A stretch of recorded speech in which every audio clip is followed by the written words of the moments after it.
take the Great Pyramid. I mean, I'm not going to go to Egypt next year, but the following year I'm going to do a tour to Egypt to experience all of the different types of earth energy, focusing on the male and the female. And I'll show you before at the end of the show a male and female Egyptian pendulum for healing. Okay, Well, and we charge these up as we go along to the different temple spaces in Egypt. But the ancients were on about what you talk about, Amy, and balancing the male and the female. The ancients were doing that. So if we just look to the Great Pyramid alone, then you have the king's chamber, masculine energy, and then you have the queen's chamber, feminine energy, the yin and the yang, the moon and the sun.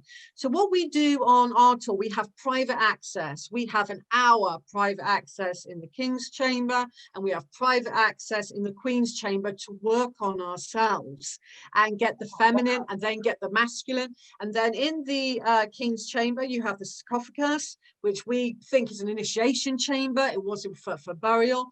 And then when people start sound toning, and you can do any sound you like, don't feel inhibited. If you just want to go, you know, do whatever sound toning that you feel your heart wants to sing at that moment in time, and somebody's in the sarcophagus, you feel the whole reverb of the sound moving in and out. And also, if it's permitted at that time, we go 1,000 feet. You've got to be a bit of an Indiana Jones for this one, but if you've got the Indiana Jones spirit, then we go 1,000 feet down beneath the pyramid to enter this most subterranean chamber space there.